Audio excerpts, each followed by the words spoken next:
They believed they had found their forever home. In June of 2014, Derek and Maria Broaddus were filled with excitement and pride. They had just closed on a beautiful 6-bedroom house in the peaceful town of Westfield, New Jersey. $1.3 million. Dream come true. The home was stunning. Elegant woodwork, ivy creeping across the porch, sunlight pouring through large windows, and enough space to raise their 3 young children in comfort and safety. Derek, a successful insurance executive, and Maria, a devoted mother, had spent years saving and planning. Finally, the moment had come.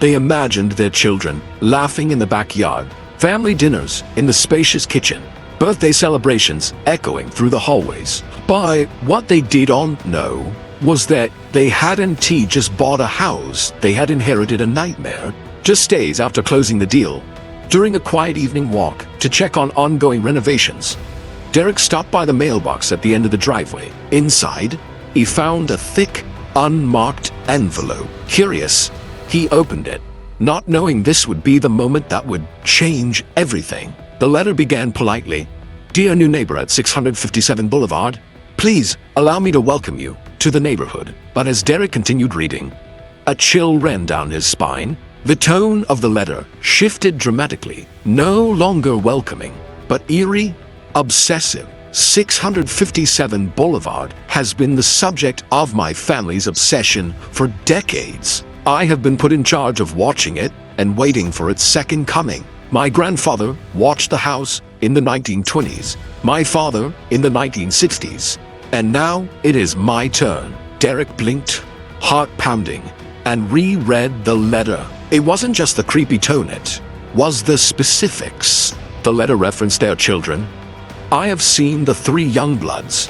I saw them drawing in the sunroom window." How did the writer know how many kids they had or where they played? The note didn't include names, but it was clear this person had been watching the family closely. When Derek showed Maria, her face turned pale. Panic washed over her.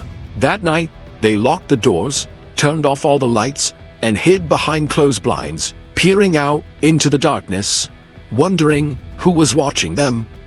They called the police. An officer arrived and read the letter carefully, visibly disturbed. He asked if they had any known enemies or ongoing disputes, but there were none. The officer recommended they keep quiet, suggesting it might be a prank bot. Derek and Maria knew this was no joke. They were being hunted, emotionally, psychologically, by someone who saw them as intruders in a sacred place. 2 weeks later, a second letter arrived. No return address, no fingerprints, same handwriting, same disturbing tone. "Welcome again to your new home at 657 Boulevard," it read. "Have you found what's in the walls yet?" Once again, the children were mentioned, this time with nicknames that only close family would know. Maria's hands trembled as she read. Derek couldn't sleep. The sense of being watched was no longer just a feeling. It was reality. They installed cameras around the property, motion detectors, and began logging every unfamiliar face, every car that passed too slowly, every teenager riding a bike nearby. Their idyllic dream home had become a prison they feared to enter. They hadn't even moved in. During the day, they'd check on the house, briefly, but never after dark. Maria stopped unpacking the kids' toys. She began having nightmares. Derek started obsessing over security footage. The house, once a beacon of their future, now stood cold, empty, and terrifying. Police investigations led nowhere. Letters continued to arrive sporadic, but always disturbing. Sometimes weeks would pass in silence, and just when they began to relax, another envelope would show up, tearing open the wound again. No signature, no trace, just the name whispered through ink. The caretaker. In desperation, the Broaddus family hired a private investigator and a retired FBI profiler. The profiler believed the letters were written by someone intelligent and calculating, likely in their 50s, or deep resentment and an obsessive personality. The writer had knowledge of the neighborhood and had been watching closely. Still, no one could identify who it was. Then came the chilling phrase that haunted them both. "Have you found what's inside the walls?" It wasn't just creepy. It was maddening. Derek tore through the house. He tapped the walls, crawled through the attic, ripped open floorboards, searching for hidden messages, hidden cameras, even hidden people. Was the letter referring to a secret room, surveillance equipment? Or was it something symbolic, psychological, something darker? Maria began hearing voices, whispers echoing through pipes, knots coming from across the house when no one else was there. Once, she thought she saw a shadow in the mirror that vanished when she turned around. They both began to deteriorate. She suffered from insomnia. Derek, once composed and confident, was unraveling. Westfield had always seemed like a postcard perfect.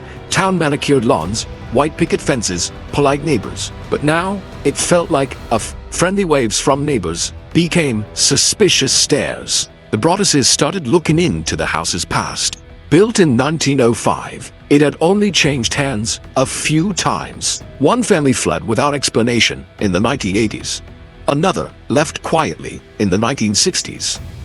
Each time, the records became fuzzy, disconnected, as if something had been hidden. Investigators traced one of the letters to a nearby town. Another had been sent from Kearney, New Jersey. Surveillance cameras captured no one. DNA from one envelope showed it had been lit by a woman, but she wasn't in any known criminal date. It was a dead end. Attention turned toward the neighbors. Right next door lived the Langfords, a family known for being eccentric. One son, Michael, stood out. He was in his 50s, smart, and had lived in the house for decades. Police interviewed him. He denied everything calmly. Without evidence, there was nothing they could do. Still, suspicion grew. Maria and Derek began questioning everything. Every neighbor, every mail carrier, every dog walker. But then, the whispers turned toward the Broadduses themselves. Some in the community began suggesting they had made it all up, that the letters were fucking elaborate story to get out of a house they couldn't afford or no longer wanted. The irony was cruel. While the real threat remained in the shadows, the victims became the accused. Their reputation suffered. They had never even spent a night in the home. Eventually, broken and exhausted, they gave up. They listed 657 Boulevard for sale. But word had already spread. Who would want to buy a house with such dark fame? Real estate agents hesitated. Buyers backed out. The house remained empty, haunted, not by ghosts, but by fear and obsession.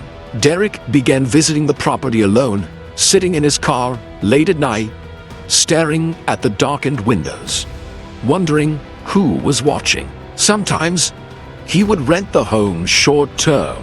Some tenants reported hearing footsteps and strange voices.